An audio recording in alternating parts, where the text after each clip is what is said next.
The summer my little sister Daisy was playing in front of our house, a gentle-looking person approached her and offered her candy. Daisy almost went with them. Suddenly, I heard a voice filled with greed. Such tender, smooth skin on a child like this, at least 50,000. I clung to Daisy, wailing desperately. People said that if it weren't for me, Daisy would have been kidnapped by human traffickers. From a young age, I always felt that my family was strange. My Uncle Fred's house was at the other end of the village, but our families never interacted. In fact, we were like enemies. Other children were close to him, but when Uncle Fred and Aunt Agnes saw me on the road, they would just glare at me with hatred and curse. "You Jinx, you killed my son. Get away from me, the farther the better." Everyone in the village said I was cursed and had brought death upon my cousin. My cousin and I were born on the same day, but I lived and he didn't make it. My maternal grandmother, Grandma Vivian, cried agonizingly, running to my cradle and then fiercely squeezing my throat. "It's all this cursed child's fault for killing my precious grandson. It should have been my good grandson who survived, not this girl. What good is this child?" If my father hadn't rushed in time, I probably would have been choked to death right then. But that wasn't the only time my life was almost taken. The next day, Aunt Agnes and Grandma Vivian, taking advantage of my father being out buying food, cornered my mother in the room. "This cursed child killed my son, and now she dares to live?" I asked the fortune teller at the edge of the village, and he said she stole my child's life. "I'll make her pay." With that, she lunged at me like a madwoman, trying to snatch me. My mother held me tight, her face and hair disheveled from the struggle, crying out for Grandma Vivian's help, but Grandma Vivian just stood there, watching coldly, saying nothing. Furious and disappointed, my mother severed ties with Grandma Vivian and Uncle Fred's family. Before being driven out, Aunt Agnes stared viciously at my mother and me. "I'll wait and see what becomes of this cursed child. Don't go bringing death upon your whole family." My parents ignored her words. The fortune teller at the edge of the village always spouted nonsense, and the villagers only listened for amusement. But soon, I started exhibiting unusual behavior. From a young age, I rarely cried or made trouble. The village aunties said I wasn't a lively child but still liked me a lot. Yet, by the age of 1, I still hadn't spoken. People started getting anxious. My parents took me to the hospital for a checkup. The doctor said there was nothing wrong with me, I just didn't like to talk. Even after I learned to speak, I rarely opened my mouth, preferring to sit quietly by myself. Villagers often whispered behind my back, "Is there something wrong with the Lee family's child? Isn't she autistic? She cursed her cousin to death. Maybe she really is a jinx." The fortune teller wasn't wrong, was he? What about the Zhang family's incident 2 years ago? And why was she born prematurely, on the same day as her cousin? The fortune teller said she took her cousin's life. It's better to believe it than not. At dinner, my mother angrily scolded those gossiping people. "Why are they so nosy? My Lily is perfectly healthy. Agnes is truly wicked, spreading rumors everywhere. With such a venomous mouth, why hasn't she been poisoned herself?" My mother hugged me, anxiously stroking my face. "My Lily, are you really okay?" My father cleared his throat, slamming his bowl onto the table. "What are you saying?" He looked at me for a long time, then sighed. "No matter what, we have to accept it. She is our daughter. You can't forget our eldest child just because we have Daisy." At that time, I had a little sister, Daisy, who was 1 year younger than me. My mother frowned, glaring at my father. "Who doesn't know that? I love Lily even more than you do. Whatever issues she may have, she's still my precious treasure." I was playing with a few grains of rice when I suddenly spoke up. "Mom, Dad, I'm not sick." My calm, mature voice, coming from such a small child, made them burst into laughter. At that time, I didn't yet know how to express that I didn't like talking, because most people were simply too noisy for me. But soon after, an incident occurred that clearly exposed my unusual nature. Our house was at the east end of the village, while Agnes's house was at the west end, making it hard to avoid encounters. The summer I was 6 years old, my mother was washing clothes in the yard, and Daisy and I were playing nearby. When I was 2, Agnes had another son. That day, she walked past our gate with her precious son, Victor. Seeing Daisy and me playing happily in clean clothes in the yard, she laughed loudly, mocking. Only a blind person would treat a jinx like a treasure. I quietly glanced at her, then lowered my head and continued watching the ants. She laughed even more derisively. "Look at this mute. Can't even talk, doesn't understand anything. Did she give birth to an idiot? Stupid, cursed family, truly birds of a feather." Upon hearing this, my mother was so enraged that she threw down the washboard, pulled me behind her, and confronted Agnes. Agnes, don't speak nonsense. My Lily is well behaved. How dare you call her stupid? I warn you, if you say one more word, I'll tear your mouth apart. I was held in my mother's arms, silent. Her son Victor started jumping up and down. He dropped his bag of snacks, stomped his feet, and screamed, "Mommy, my potato chips are broken. I want new ones." I want new ones? Agnes bent down to pick them up. These are still edible. No, I won't, I want new ones. Victor shrieked like a spoiled fat pig, flailing his fists and whining. Agnes laughed, looking at her clumsy, adorable son, then glanced at me, the silent, still child. She stroked Victor's head, then gave me a sidelong glance, sneering, "Some people can't bear sons, that's why they cherish their daughters so much. Truly unlucky, truly unlucky. Well, there's nothing that can be done. Even if you were lucky, one child still died, but at least you managed to have another one." My mother was trembling with rage. "Agnes, are you sick? Your mind is full of futile trash. Get out of my house right now." My mother waved the broom, chasing her away like a dog. Agnes ran, clutching her son, who yelled resentfully, "HMPH, I'll see to it that this cursed child eventually brings death upon your entire family." My mother hugged me, heartbreakingly kissing me. "My sweet Lily, we won't listen to those wicked words, okay? We won't believe them." I blinked at my mother. She smiled and kissed me a few more times. After dinner, my mother went to a relative's house, instructing Daisy and me to stay home and be good. That afternoon, I sat inside, avoiding the heat, while Daisy played by the wash basin at the gate. At that moment, a middle-aged woman, plainly dressed and kind-faced, walked by. Seeing Daisy standing there, she smiled gently and took out 2 high-quality soft candies from her pocket, the kind of exquisite candy we only got during Tet. "Little one, do you like candy?" Daisy, bewildered, took them, tore the wrapper, put them in her mouth, and smiled happily. She even clapped and called the woman Auntie. The woman smiled brighter, taking out another handful of candies. "Auntie has lots more here. Want to come to Auntie's house to play? I'll take you home later. Auntie has many delicious candies and lots of toys too." In those days, villagers were honest and simple. Houses didn't have sturdy gates. Seeing Daisy's docile silence, she reached out to take her hand. Just as Daisy was about to be led away, I suddenly heard a voice full of greed and contempt. "Such tender, smooth skin on a child like this, at least 50,000. Immediately, I reached out my small hands and lunged, hugging Daisy tight. "Go away, you bad person." The woman was startled, but still smiled gently. "My dear, what do you know, little one? Do you want to come to Auntie's house for candy? Auntie has lots of candy." Seeing Daisy and me were about the same age, she even tried to take both of us, but we were too heavy, so she lifted Daisy into her arms. I wailed desperately, clinging to my sister. The woman's face darkened as she tried to pull Daisy away. I cried louder. Neighbors nearby, hearing the cries, ran out to see what was happening. The woman quickly put Daisy down and fled in a panic, looking exactly like a thief. The neighbors frowned, watching her retreating figure. "This person is strange, never seen her before. Could it be child kidnappers?"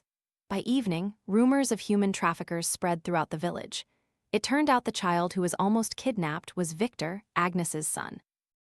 People said someone had seen Victor happily following a stranger, holding a handful of candies, calling her Auntie very affectionately. That night my mother rushed home, hugging Daisy and me tightly, looking around anxiously, almost bursting into tears. Everyone praised my sister. "It's still Mrs. Lee's Lily who is smart. Her cry scared the bad people away.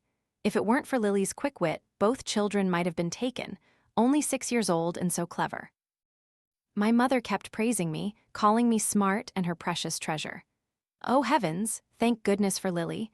Lily is truly our family's capable little daughter. It was said that Victor's paternal grandmother, Agnes's mother-in-law, Grandma Vivian, cried so much that night she almost fainted, scolding Agnes for not being able to watch over her precious grandson.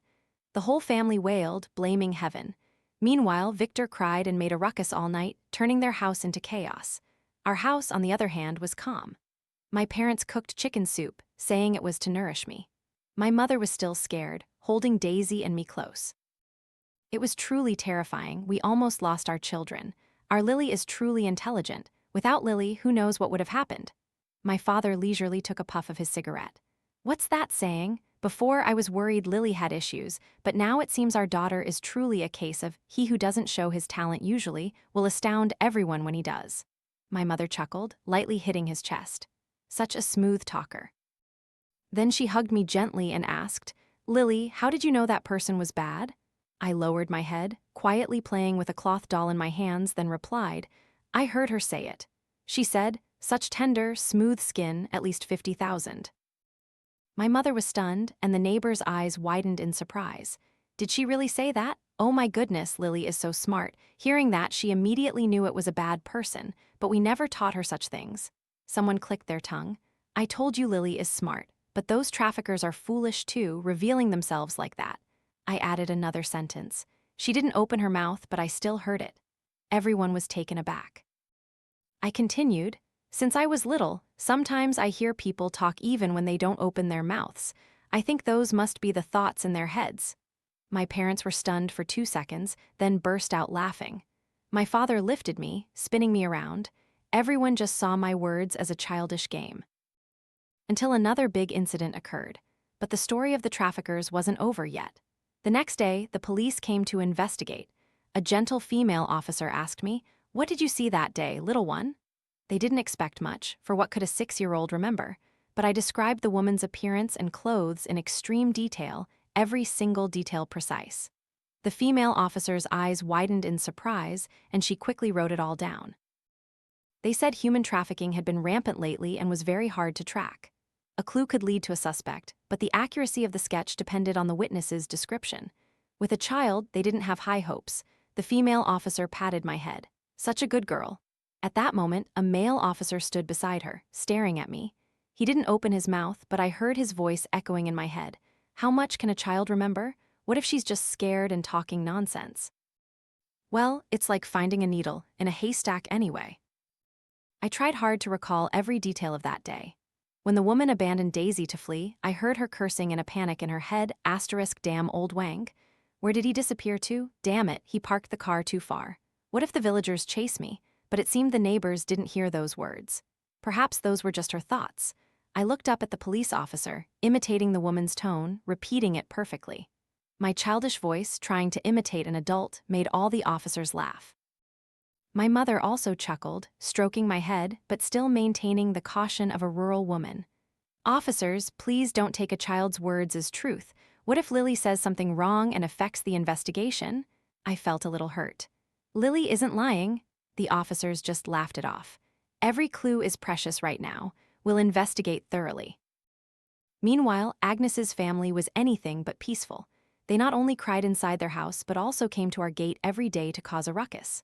Victor's paternal grandmother, Grandma Vivian, clutched her chest, wailing, "Oh, my precious grandson. Isn't it enough that this cursed child killed my first precious grandson? Now she's harmed my second grandson. Oh, my Victor, how can I live without my grandson?" Agnes's entire family blocked our doorway, shouting curses. Victor's grandmother screamed and banged her head against the wall, her hair disheveled, clothes covered in mud, looking like a madwoman. Agnes gritted her teeth, cursing nonstop. "Mr. Lee, Mrs. Lee, come out here. Your family has a cursed child who transferred bad luck to our Victor. If it weren't for her, my son wouldn't have been kidnapped. You owe me $1 million. No, $2 million. I want you to pay until you die. You useless people who can't bear sons. Get out here. Don't hide in your house in silence." They cursed vulgarly, aggressively, ferociously. Daisy was so scared she wailed uncontrollably. My mother, both angry and heartbroken, gnashed her teeth, ready to open the door and confront them. As soon as we stepped out, Agnes's voice shot up. "Oh, finally dare to show your faces, huh? Come, come, everyone, look. Originally, the traffickers wanted to take their child, but because of Lily, they turned around and took my son. Everyone, tell me, isn't this cursed child a menace?" She glared at me as if she wanted to devour me alive, her eyes filled with such hatred that I was terrified, only able to hide behind my parents. My parents were so angry they immediately retaliated. Both sides argued fiercely, shaking the heavens and the earth. Almost the entire village gathered to watch the commotion, murmuring amongst themselves. Agnes's family is too unreasonable. They didn't watch their child carefully, and now they're blaming others. I think if their family even lost a single hair, they'd blame Lily. But then again, both of their sons' misfortunes seem related to Lily. What if she really is a Jinx? Well, it's best to stay away. Don't let bad luck spread to us. I listened to the chaotic gossip, only able to shrink back behind my parents. "You Jinx, you wretched dog, I should have choked you to death from the beginning." Victor's grandmother suddenly lunged at me. Though nearly 60, she ran like the wind. She pounced, gripping my throat tightly. I immediately panicked, screaming, feeling my breath cut off. What had I done wrong? Why did my own maternal grandmother want to kill me again? My mother turned, stunned for a moment, then let out a scream and charged, punching and kicking Victor's grandmother furiously. My mother's eyes were red, scratching, biting, forcing her to release me. "You madwoman, how dare you lay a hand on my Lily? I'll fight you to the death." My mother, usually gentle, was now like Agnes herself, possessed. My father's face turned purple with rage. He grabbed a piece of wood, ready to join the fight. "What are you all doing?" A loud shout rang out. The crowd suddenly fell silent. A police car pulled up right in front of our house. The same officers who had visited our house before stepped out. Agnes, as if grasping at a lifeline, immediately grabbed a police officer's arm, wailing, "Officers, you must help my family. My son was cursed by that family's Jinx." The female officer sternly removed her hand, her voice cold. "Stop talking nonsense. What era is this that you still believe in such superstitions?" After hearing the full story, the officers' faces darkened. "You cause trouble, your child gets kidnapped, and then you come to disturb another family's peace." Agnes still refused to back down. "But if it weren't for her bad luck, the traffickers wouldn't have taken my son." The female officer's voice was stern. "I warn you, publicly insulting someone in front of their house can lead to administrative penalties. If you continue to spread malicious rumors, we will prosecute you for defamation." The strong warning stunned Agnes's entire family. Then the female officer continued, "Moreover, if it weren't for the information provided by Lily, we wouldn't have been able to apprehend the suspect so quickly." "What? The suspect has been caught?" The whole village was astonished. The male officer smiled excitedly at my mother.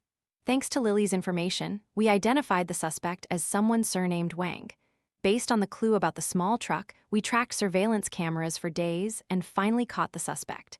This is a huge merit." He looked at me with admiration. "Your little one is truly amazing. So young, yet she remembers an adult's appearance so clearly and even accurately described what was said." Honestly, at first, we didn't have high hopes, as children often tell stories haphazardly, but this child is anything but simple. A true prodigy? The entire village listened intently, no one daring to breathe. The female officer bent down and patted my head. "You're a very good girl, little one." I was still hiding in my mother's arms. The female officer, seeing this, gently stroked my cheek. "Are you feeling wronged? It's okay, you did very well." "HMPH, what does that cursed child understand?" Agnes gritted her teeth but still anxiously asked. "So where's my son? You found him, right?" Victor's grandmother also trembled, clutching the officer's hand, so agitated she almost fell. The male officer replied sternly, "We are still investigating the child's whereabouts. If he is found, we will inform you immediately." The female officer added, "If he is found, the biggest credit goes to Lily. Yet you people are standing in front of her house cursing her. Don't you feel any shame?" The chaotic drama thus ended. The villagers buzzed with chatter. Everyone said that today truly opened their eyes. Before, they used to say Lily was mute. Who knew she'd open her mouth and be so powerful? Not only did she help the police solve a case, but she also saved her sister. Only 6 years old and remembers so clearly. Even adults might not be able to do that. This Lily is truly amazing. Could she be a prodigy? Did we misjudge her before? Just wait and see, this child will surely achieve great things later. Before leaving, Agnes gave me a resentful glance but said no word of thanks, only a fierce, "You little brat, if Victor doesn't come back, I'll make your life hell." After everyone dispersed, my mother hugged me, bursting into tears. "Lily, were you scared?" I shook my head, gently wiping my mother's tears. "It's okay, Mom." My mother kissed me repeatedly, as if trying to make up for everything. Actually, I wasn't sad, because I had a mother who was willing to risk her life to protect her child. A few days later, Victor was found, but when he returned, he looked like a soulless corpse. People said that because he was overly spoiled, he had acted like a little prince with the traffickers. But the traffickers showed no indulgence, whipping him with ropes, beating him with wooden sticks, making his skin peel and flesh tear. He lived in constant fear every day. When he returned home, Victor went mad, wailing and smashing things, even throwing objects that hit his grandmother's head, causing profuse bleeding. Their house was wrecked beyond recognition by his rampage, but his grandmother wasn't angry at all. She wiped away tears, heartbroken. "Oh, my poor grandson, you've suffered so much," villagers whispered behind her back. "This old woman dotes on her grandson too much. She'll lose her life because of him one day." but not once did their family come to our house. There was no thank you gift, not even a word of gratitude. My parents didn't even care. Who wants their stuff? It's best not to be involved with them anymore. From then on, the two families almost completely cut ties. When they met, there was no civility. I gradually grew up to be 10 years old, and that year, something big happened. That summer, I came home from school and saw my father happily packing things. My mother frowned. "Don't take this chipped porcelain bowl. It's cracked all over. What if it breaks? Is it even worth anything?" My father scratched his head. "Just take it. What's the harm?" The Fang family sold their old abacus for dozens of yuan. Whatever these things combined can fetch, the better. Besides, Grandpa William used to say our ancestors were officials. Maybe these items are valuable. My mother chuckled, teasing, "Oh, come on, you old man, always bragging, telling tall tales." Then she turned to me, smiling gently. "Lily, you're back. Give Mom your school bag. Go inside and do your homework." It turned out there was a person in the village who specialized in collecting old items. For the past few days, he had been going everywhere, collecting things. In those days, village life wasn't easy.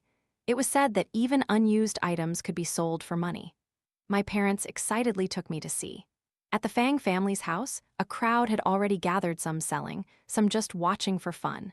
As soon as we entered the gate, I saw Agnes's family. Victor was biting into an ice cream cone, while his grandmother dotingly watched her chubby grandson, holding another cone. "Is it good, my dear grandson? It's delicious. Hold it tight. If it melts, I'll hit you." The boy slurped his ice cream noisily, and his grandmother, with narrowed eyes, gently wiped his mouth with her other hand. I stood to the side, eyeing the ice cream longingly. In those days, milk ice cream was much more expensive than regular ice cream. Daisy and I rarely got to eat it. Victor's grandmother caught sight of me looking, her face immediately darkened, and she let out a cold HMPH before turning away as if she had seen something dirty. My mother saw it all, biting her lip, her eyes slightly red. She pulled me aside. "Lily, do you want ice cream? Mom will buy you some later, okay?" I shook my head. "No need, Mom, I don't want it." My mother stroked my head, about to say something, but was cut off by a piercing voice. "Oh, look who it is." I thought it was someone else, but it's our distinguished guests. "So desperate to sell things for money, huh?" Agnes sneered, leaning on her husband's shoulder. "People buy old items, not trash, and you dare to show your face here? Ha, truly shameless." My mother's face darkened, ready to retort, but a man's voice from the crowd spoke up. "Anyone else want to sell anything?" My parents were about to step forward when Agnes immediately pushed her way through, deliberately bumping hard into my mother as if she couldn't get a spot. My mother's face was gloomy. My father pulled her hand. "Come on, let's see how they buy things first." Two men in black, specialized collectors, stood in the middle of the crowd. One was stout, the other thin. The stout man seemed jovial, while the thin one had a pointy face, a tight mouth, and spoke very quickly. An old woman standing nearby curiously asked, "Who would want to buy these old things? What do you collect them for?" The stout man chuckled, "Just earning some travel money. City folks, some cultured people like to display these things in their homes. Even if they're old, they look nice as decorations." The old woman clicked her tongue. "But these things are too old. What's so nice about them?" Someone interjected, "Not necessarily. I heard from people in Beijing that city folks love collecting antiques. If these are real antiques, they might be worth a fortune." The villagers buzzed with chatter. The stout man laughed heartily. "Madam, don't tease me. Real antiques are only valuable from officials or kings' homes from ancient times. How could there be any treasures in this mountain village?" The thin man immediately followed up. "We just see it as doing a good deed. Earning a little travel money is already lucky. Anyone else want to sell?" Agnes immediately pushed the person next to her, quickly displaying her family's items. "Look here, this is my family's heirloom porcelain bowl. It's very old." She laid out a pile of old bowls and dishes. The thin man inspected each item. When he saw a blue porcelain bowl, a strange glint flashed in his eyes, but it quickly returned to a casual expression. He picked up the bowl, pretending to appraise it. "Just some old items, not worth much, but they look quite intact. I'll take these total for 800 yuan. Agnes's eyes narrowed, her demeanor immediately rising. 800 yuan for my family's heirloom? If my ancestors knew, they'd crawl out of their graves and curse me to death. Immediately, she started a noisy argument. The stout man forced a smile. "Sister, we're not undercutting you. These are just common folks' items, not valuable. We can't buy at a loss." The two men, one playing good cop, one bad cop, haggled with Agnes. Finally, they agreed to pay 1,000 yuan. Then it was our family's turn. My parents brought out a few old bowls and an old jar. The stout man shook his head at first glance. No, these things aren't worth much. Beside us, Agnes was counting her money, licking her fingers, counting over and over 10 banknotes, her face beaming. She looked at our items, sneering contemptuously. Haha, truly selling scraps. Is this a pickled vegetable jar? Why does it smell so bad? And this bowl, it's almost broken, and you still bring it to sell. Aren't you ashamed? Even my dog wouldn't eat from this. My parents' faces turned red, but they didn't bother arguing with her. To be honest, our items weren't particularly special. The most distinctive one was an old, yellowish bowl with many cracks on its surface, looking like it was about to break. The thin man silently picked up each item, examining it. Suddenly, he said, "All right, I'll take this whole lot for 600 yuan." My father hesitated a bit. "This price is too low.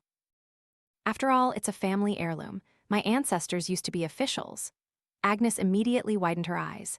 HMPH, still bragging, who doesn't have ancestors who were officials? My family even had emperors. The villagers chuckled. My mother continued to negotiate. "We won't sell for less than 1,000 yuan. Agnes sneered, ridiculing. "So shameless. My family's items only got 1,000 yuan, and your family's broken bowls demand 1,000. Honestly, they're not even worth 500. She acted as if she was the buyer, trying to push our price down. The stout man chimed in, "Indeed, they're not very valuable. We're just buying them as a convenience." But at this moment, I heard a voice full of cunning, mixed with smugness and greed. "Haha, I'm striking it rich today. If I'm not mistaken, this one is worth at least over 100,000, perhaps even several 100,000. Oh my goodness, heaven truly favors me. Haha, these fools and that old woman, they think they got a good deal. Her blue porcelain bowl isn't as good as this one, but it's enough for me to live comfortably for a few years. Today is truly my lucky day." It was the thin man's voice. He was playing with my family's bowl, his mouth silent, but a glint of greed flashed in his eyes. I frowned, clutching my mother's skirt. My mother, haggling, saw me pulling her skirt and bent down to say, "Lily, what's wrong? Be good, wait until Mom finishes selling, then tell me, okay?" I pulled harder, even tugging my father's shirt, but my parents were still trying to coax me, refusing to leave. I thought for a moment, then grimaced, pretending to groan. "Mom, Dad, my stomach hurts so much, it really hurts." I clutched my stomach, feigning such pain that I couldn't stand steadily. My parents immediately panicked, pulling me away. My mother anxiously asked, "Lily, it's not appendicitis, is it? This isn't good, let's go, Mom will take you to the doctor." I immediately stood up straight, holding my mother's hand. "Mom, I don't hurt anymore. I just want to tell you not to sell it." My mother was both annoyed and amused. "This little one even learned to fake a stomachache, huh? What is it? Mom and Dad are selling things to earn more money for the family." My father frowned. "Lily, be good, don't make trouble." I looked up, seriously, at my parents. "But that thin uncle said this item is very valuable. He said it's worth at least over 100,000, possibly even several 100,000. My parents jumped, a single thought in their minds. Is this child feverish? Why is she talking nonsense? I repeated every word the thin man had thought in his head. My parents listened, stunned, instinctively looking around to see if anyone else had heard. Then they immediately pulled me to a secluded corner, asking urgently with extremely tense expressions, "Lily, are you joking? How can someone hear other people's thoughts? It's impossible. If so, why don't Mom and Dad hear it?" I looked at them calmly. "Mom, Dad, I'm not lying. The last time I stopped Daisy from going with the bad person, it was because I heard them talking. I knew the traffickers drove a small truck and there was someone surnamed Wang, also because I heard it."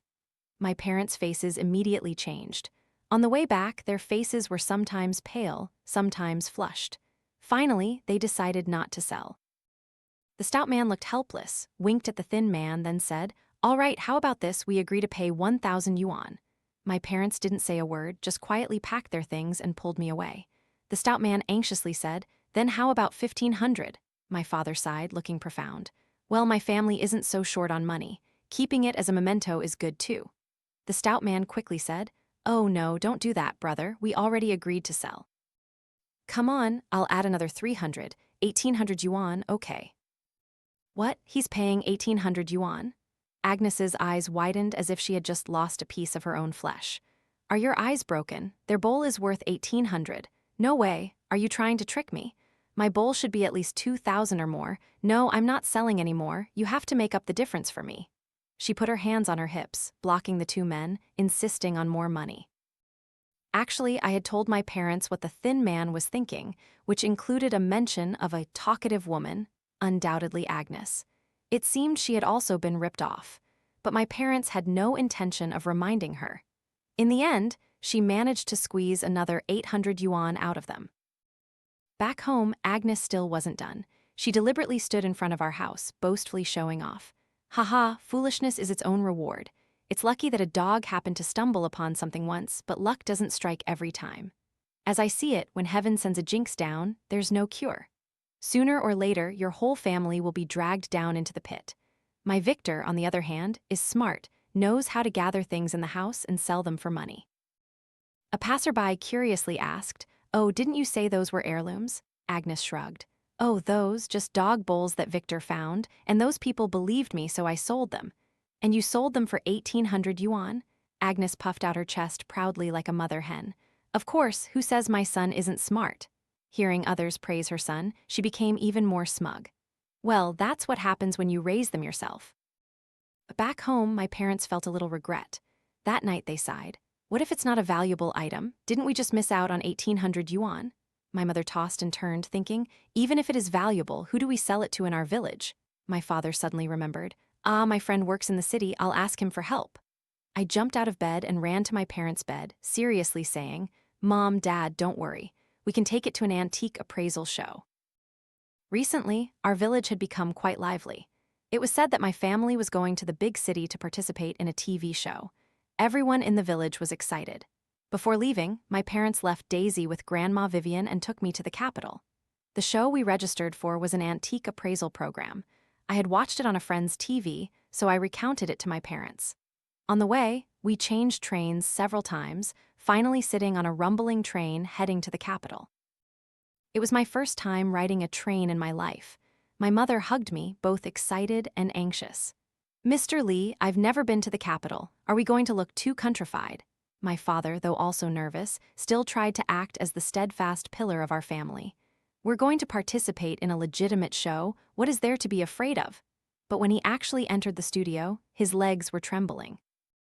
The female MC on stage wore a beautiful dress I had never seen before, and a fragrant scent emanated from her. My father was so nervous he kept pacing back and forth backstage. In front of us, a fellow villager had brought an heirloom painting for appraisal. He chatted with my father. "My family's painting is a work by a famous artist?" Before going on stage, the villager even wished us good luck.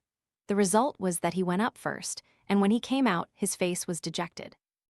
"It's over, it's fake." My father heard this and worried. "Am I going to be embarrassed?" My mother comforted him. "It's okay. At worst, we'll just consider it a trip."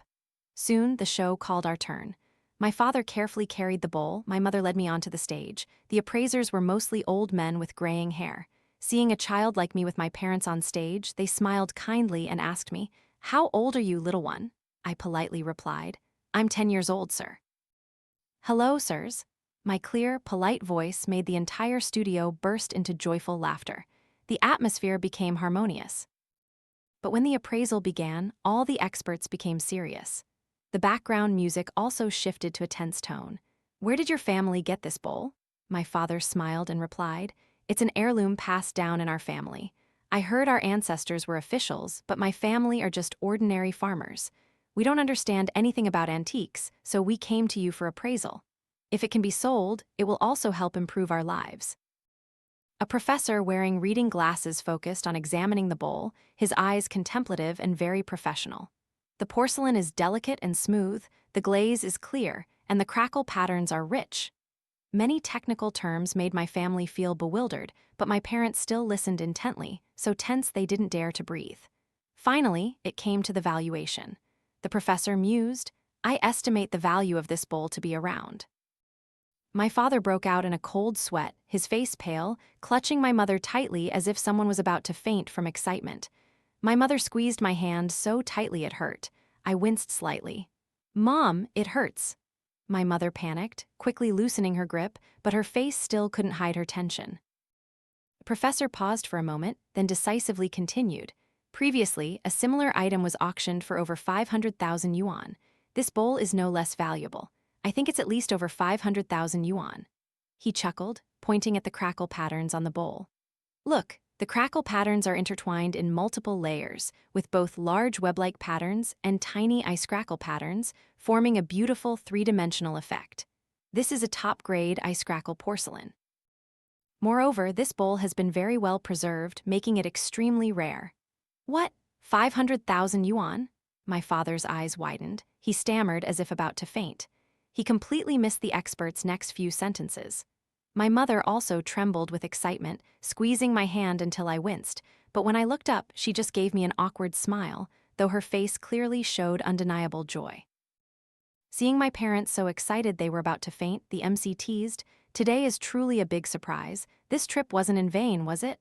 My father embarrassedly scratched his head and laughed. "Indeed, before I just thought it was an old bowl. It had so many cracks, yet it never broke. It was quite strange." He laughed foolishly. My wife even wanted to throw it away, saying it took up too much space in the house. My mother immediately blushed, glaring at my father. "Those aren't cracks, they're patterns." The expert and MC both chuckled, taking the opportunity to explain more about porcelain knowledge. The MC patted my head, smiling. "Your parents are so happy, yet you're still so calm. Why aren't you surprised?" I nodded seriously. "Because I knew for sure it was real."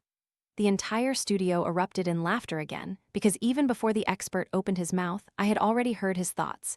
It's genuine, and its value is not small. On the way back, my father clutched the bag, inside which the bowl was wrapped in 3 layers. My mother walked beside him, her eyes never leaving the bag, afraid it would be snatched or dropped. Both their faces showed a very strange expression, a mix of joy and worry.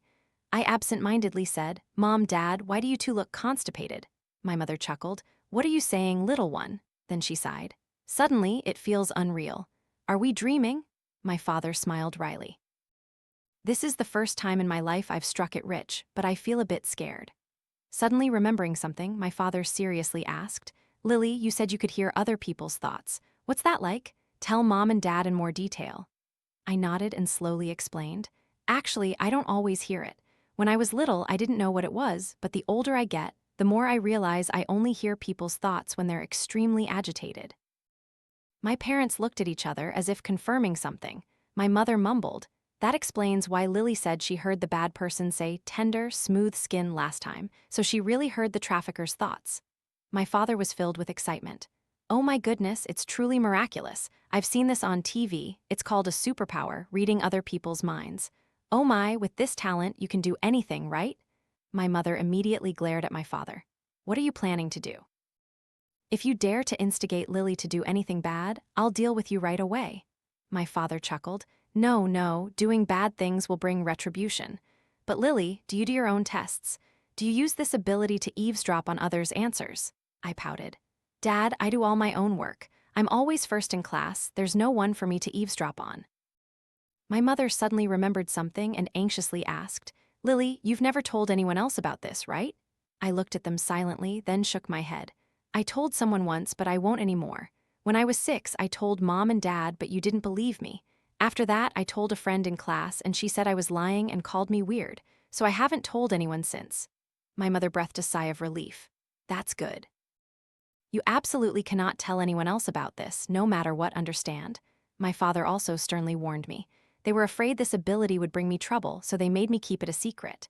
Afterwards, my mother asked me, "Hearing other people's thoughts, does it bother you? Does it feel strange?" When I said I was fine, my parents were truly relieved.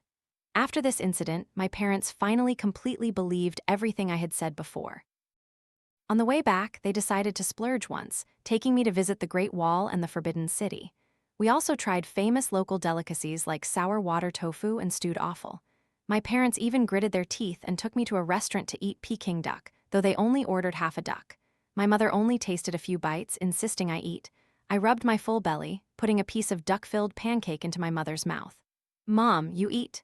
As she chewed, she secretly wiped her eyes. "My sweet Lily, Mom loves Lily so much." Even with only half a duck, we ate very happily. Life would get better day by day. Very quickly, we boarded the train back to our village. Those past few days became the most unforgettable memories of my childhood. After returning home, the story of our family on TV and the discovery of our family heirloom became the sensational news throughout the village. Everywhere, people discussed it. That's why they didn't sell for 1,800 yuan. It was a treasure because we were blind and couldn't see it. Those weren't cracks, they were precious patterns. Oh my goodness. Did our family sell at a loss? Those scammers. Next time they come, we must beat them up and make them pay. Do they think they can trick people and come back? But Old Man Fang's abacus is gone now. Agnes's bowl sold for 1,800. What if it was also worth hundreds of thousands? Then wouldn't their family have suffered a huge loss? They must be regretting it to death. It was rumored that Victor's paternal grandmother, Grandma Vivian, was so angry that she tried to hang herself from the ceiling beam that night. She said our family had cut off their path to riches. Luckily, she was pulled down in time. Some sighed with emotion, some were envious, some felt regret.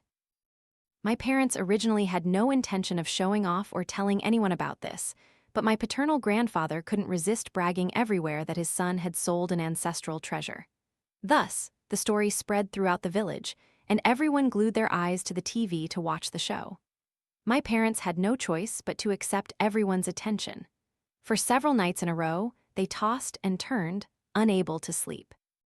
What intrigued the village most was that, knowing Agnes's family's character, they should have been standing in front of our house, cursing loudly, claiming we had stolen their luck. But this time, their family was completely silent, and it wasn't long before something truly happened. That day I came home from school.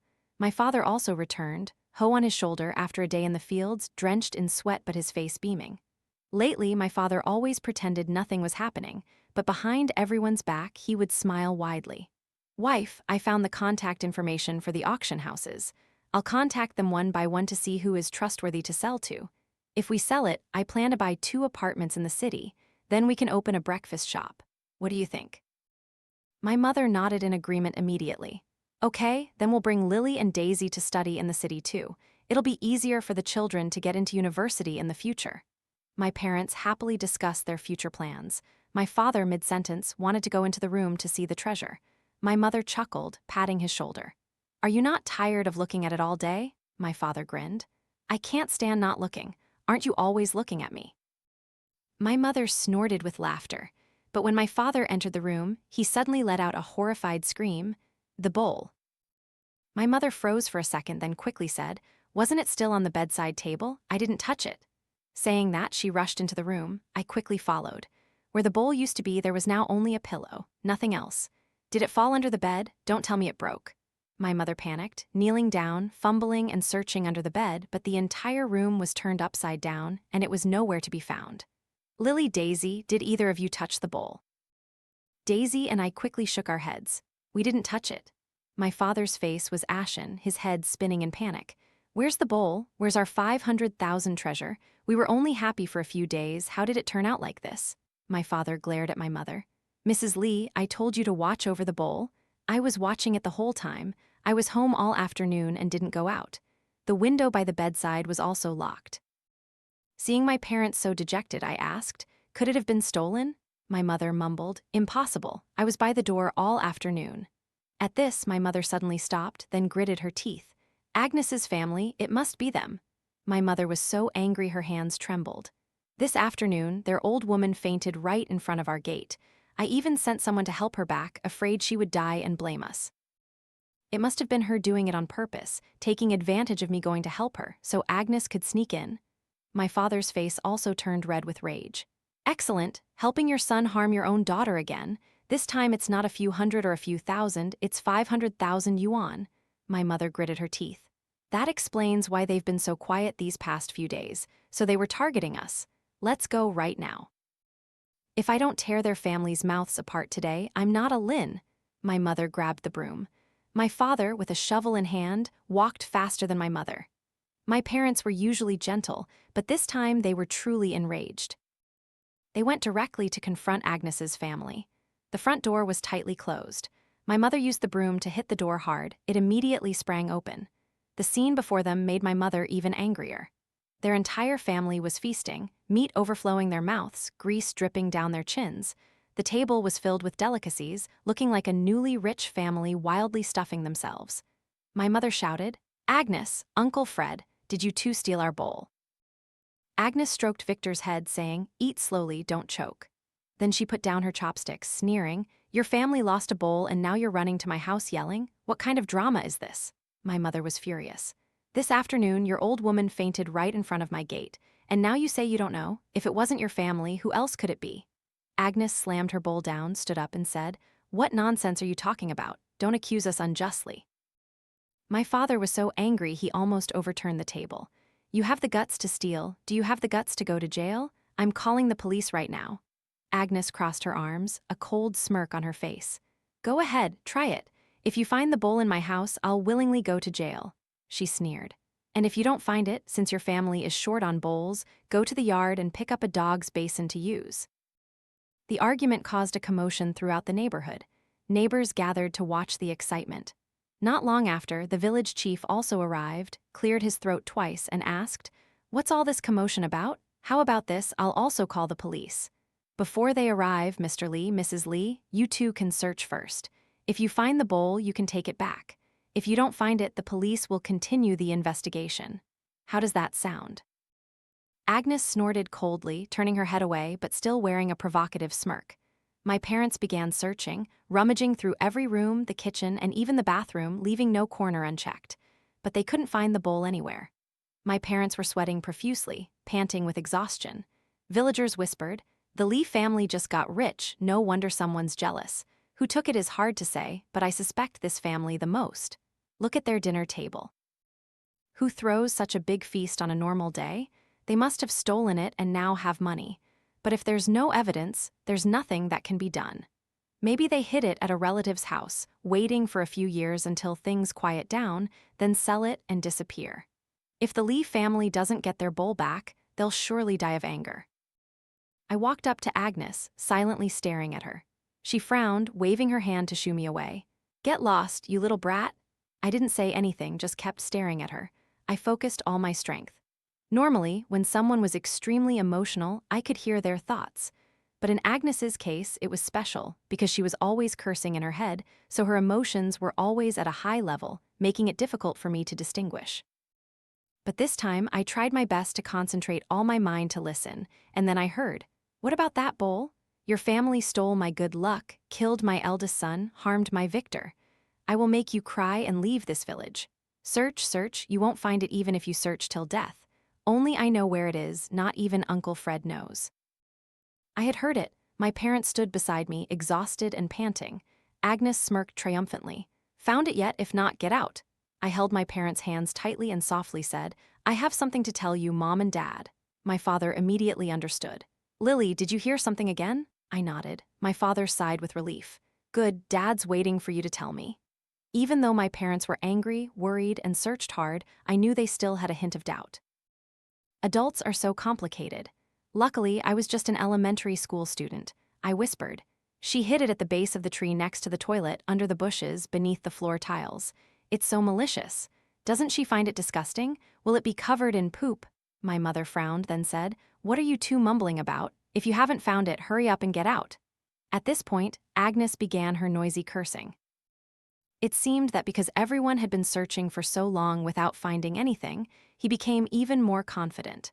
"Wait a minute, there's one more spot." My father finally had a chance to use the large shovel he had brought. We went to the base of the tree next to the toilet and started digging. It must be admitted that Agnes had buried it quite well, carefully covering it with a layer of grass. Hey, what are you doing?"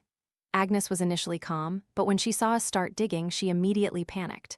My father, with just one scoop of the shovel, tossed the dirt aside, even hitting Agnes. But at this moment, who cared about that? She frantically screamed, "Don't dig, stop right now." My mother sneered, "Didn't you tell us to search? Why are you panicking now? Guilty conscience, huh? I bet the item is hidden right under here." Agnes was as agitated as ants on a hot griddle, her eyes darting around. She put her hands on her hips and shouted, "Don't dig, this is my family's dragon vein. Anyone who touches it will be responsible, if my family encounters misfortune." My father ignored her, continuing to dig. She lunged at him like a hungry tiger, trying to snatch the shovel from my father's hands, but my father was stronger. Unable to take it, she turned to scratch and pull my father's shirt, then gestured with her eyes to Uncle Fred. "Hey, Uncle Fred, shouldn't you help me?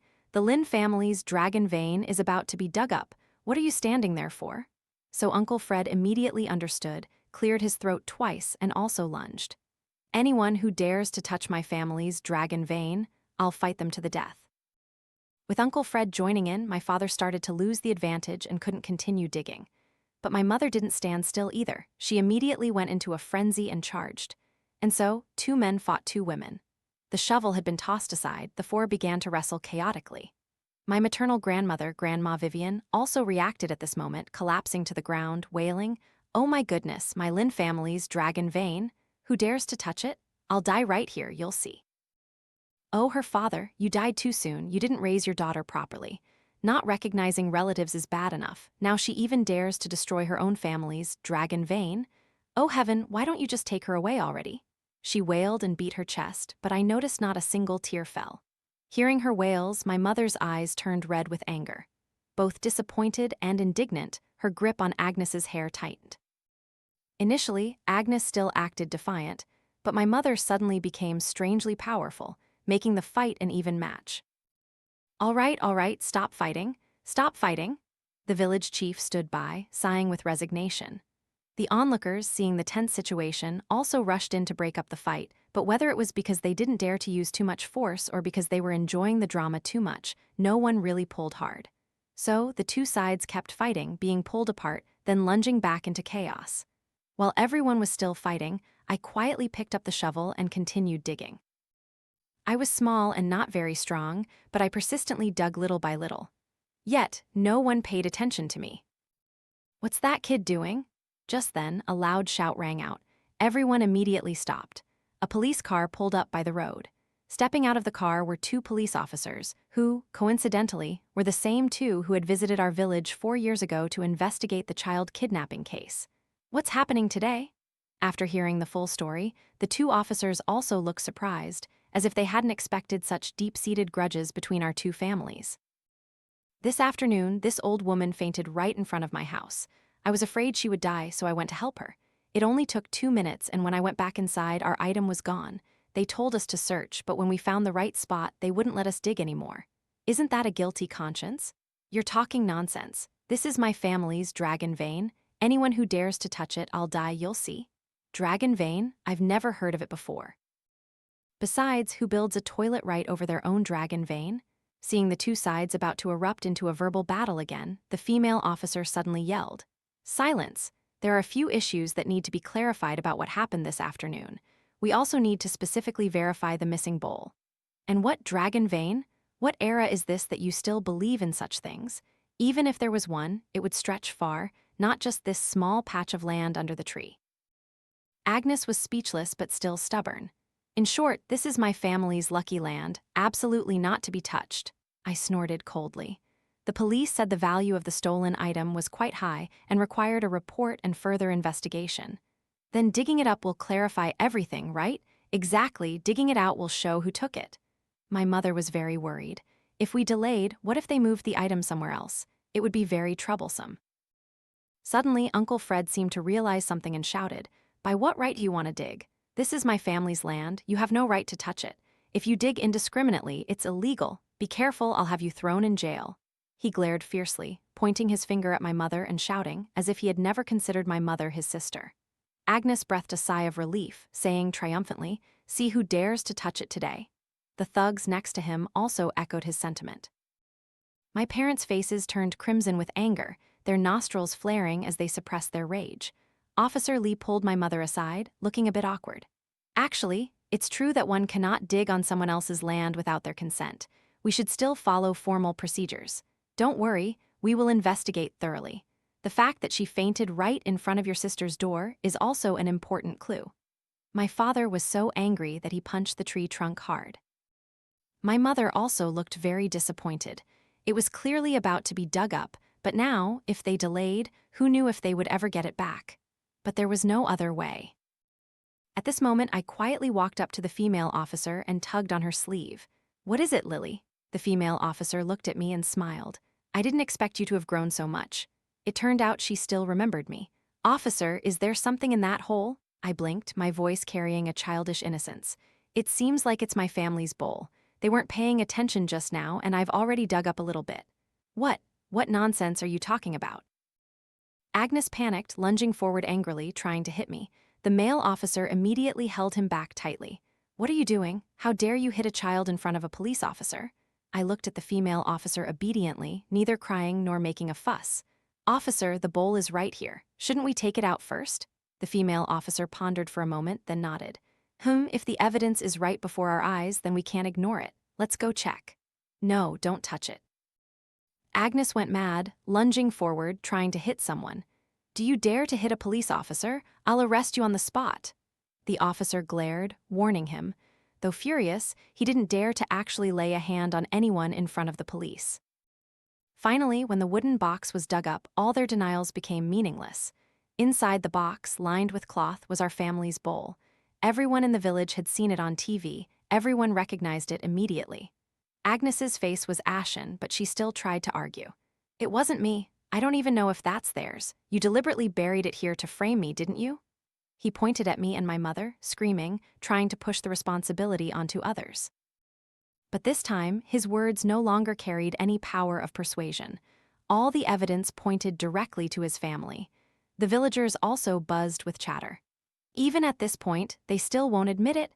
Well, just return the item and the matter is over. This family is truly strange.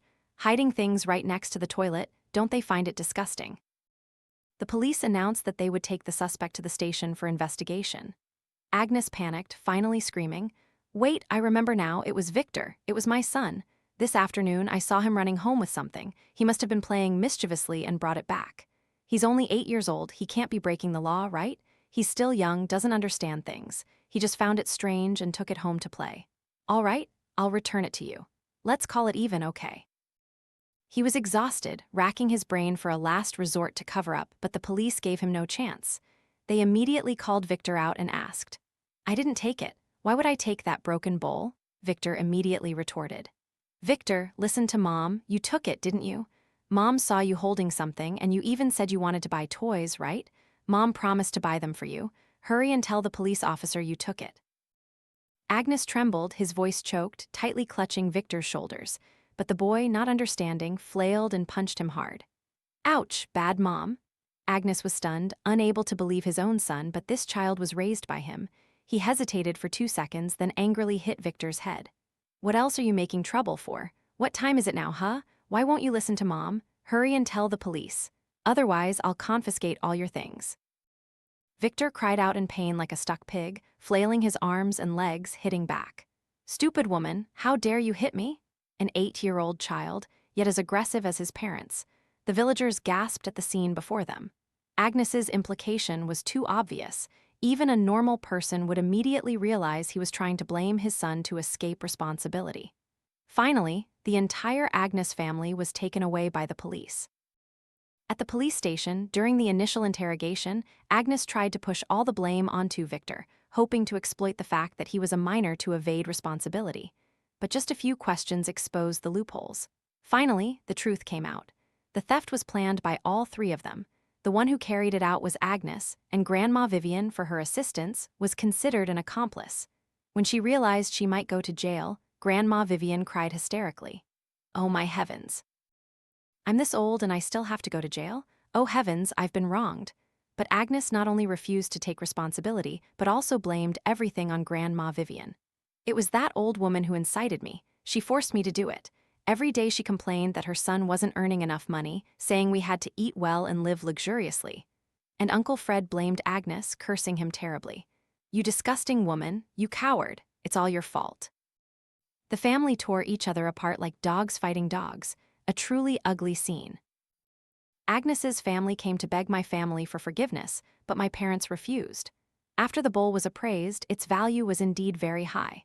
Although there was a familial relationship between the 2 sides, according to legal regulations, if the amount involved was too large, it still had to be handled strictly. In the end, all 3 members of Agnes's family were sentenced to prison. On the day of sentencing, Grandma Vivian cried and thrashed, beating her chest and stomping her feet. "Mrs. Lee, how could I have a daughter like you? You dare to send your own mother and brother to jail? Do you even have a conscience? I don't want to live anymore, I'd rather die. Oh, Mr. Lee, please take me with you." She wailed and then collapsed, fainting. My mother's lips trembled, but she said nothing. Based on the severity of the crime and family relations, Agnes received the heaviest sentence. Grandma Vivian and Uncle Fred received lighter sentences. As he was being led away, Agnes's eyes burned with hatred. He screamed resentfully, "You Jinx, you devil, you killed my son and ruined my entire family. I curse you." He frantically lunged at me, but before he could touch me, he was held back by court staff. My mother immediately hugged me, covering my ears, gently saying, "There's no such thing as a jinx or not a jinx. You reap what you sow. You do it yourself, you bear the consequences. There's no one else to blame." After that, my parents sold the bowl, bought a house in the provincial capital, and opened a breakfast shop. Our lives got better and better. Some in the village said my mother was too heartless, sending her own mother and brother to jail, but others retorted, "Who doesn't know what kind of people Uncle Fred's mother and son are? Did they ever treat their daughter like a daughter? Ties were cut long ago, weren't they? It's not that she's wicked, but that they sowed the wind and reaped the whirlwind." My mother just smiled faintly and ignored it, but late at night, when no one saw, she still shed tears. "Lily, tell me, am I an unfilial daughter?" I shook my head vigorously, not understanding much, only speaking from my heart. "I don't know, but Mom is a good mother, and Grandma Vivian is a bad mother. She didn't treat Mom well. I don't like her." My mother was moved to tears, hugging me close. "My sweet Lily, Mom is so happy to have Lily." That was what happened when I was 10 years old. I used my ability to help my family and make the bad guys pay. Later, my ability underwent further changes, once again creating a significant impact on many people. That was when I was 15, but that story is for later. My parents always reminded me to restrain myself and not use my ability casually. They never asked me to use it for the family's gain. I always remembered that. This ability should only be used to punish evil and protect the vulnerable. In the blink of an eye, I was 18. On my birthday that year, my parents took me to eat Peking duck. This time, we ordered a whole duck. At the dinner table, my parents sighed with emotion, my father's eyes filled with nostalgia. Before, I never thought our whole family could sit here and order a whole duck. It's all thanks to Lily's ability, my mother smiled. Yes, we truly have to thank heaven for giving Lily this precious gift. I thought that perhaps this truly was a gift from heaven, but I knew heaven had given me an even more precious gift. A mother who had never known maternal love, yet gave me the most boundless love. I will continue to cherish all of this and continue my own journey.